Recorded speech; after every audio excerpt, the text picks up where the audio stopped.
Solo cuando miramos de frente al pecado podremos comprender la gracia divina de parte de Dios. El tema de hoy es mirar fijamente al pecado en lugar de huirlas, en lugar de ignorarlas. Nos lleva al libro de Gálatas 5, 16 al 23.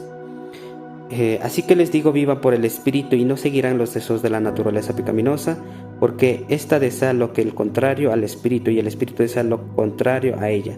Los dos se oponen entre sí, de modo que ustedes no pueden hacer lo que quieren, pero si los guía el Espíritu no están bajo la ley.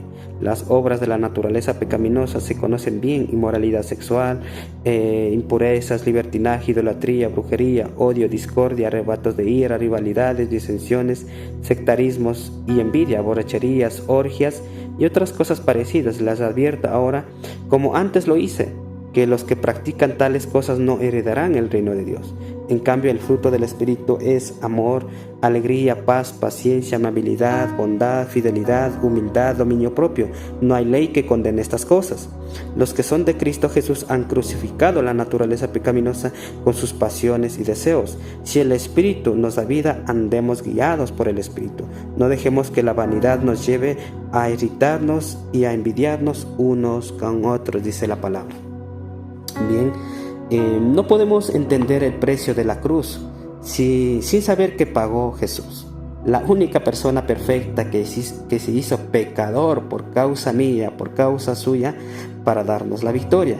No solamente debemos saber teóricamente que el pecado ya ha sido derrotado, debemos practicarlo, debemos vivirlos en todo tiempo, aquella victoria de Jesús. Cuando miramos de frente al pecado con valentía, entendiendo lo que Cristo ha hecho, descubriremos que nuestra vergüenza ha sido ya vencida, gracias a Jesús. El pecado ya no puede retenernos, porque en Cristo somos ya libres. En lugar de la negación, de nuestro remordimiento por nuestra culpa que aún vivimos atados, podemos encontrar la libertad en aquella cruz. Cuando Pablo se dirige a los Gálatas, utiliza un lenguaje muy hermoso de batalla. Los deseos de nuestra carne pecaminosa están en conflicto en todo tiempo y lugar con el Espíritu de Dios.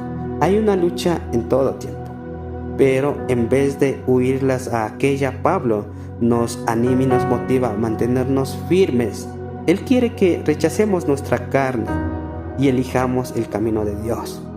No se trata de una demostración irreflexiva de resistencia, más bien es una respuesta lógica para quienes han comprendido la victoria de Jesús. El poder del pecado ya ha sido completamente derrotado por Cristo Jesús. Ahora, ¿cuál es nuestro deber? Nuestro deber es de resistir sabiendo que ya ha sido vencido. No deje que la culpa, la vergüenza y el arrepentimiento viva atado a su vida.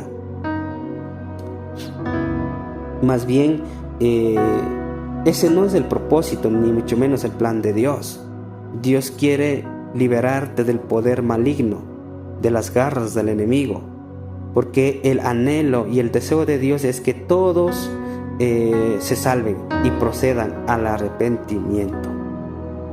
Entonces, si seguimos ignorando el pecado, tal vez seremos como aquel agricultor que siembra diligentemente, pero no pueden admitir la existencia de las malas hierbas e insectos en el terreno, y solo se les ocurre poner más fertilizantes para matar a aquellas malezas. No podemos fingir que el pecado no existe. No debemos pretender que no estamos en una batalla espiritual.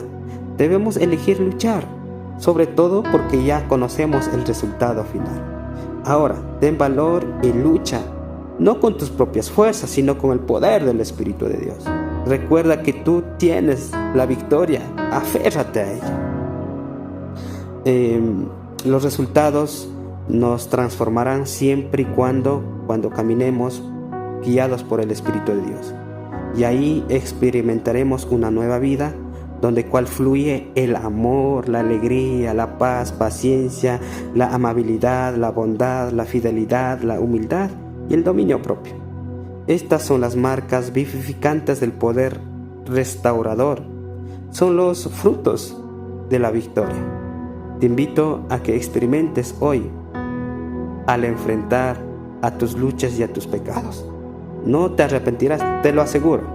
Vivirás una vida libre, porque Cristo ya nos dio aquella libertad en aquella cruz. Que el Señor te bendiga.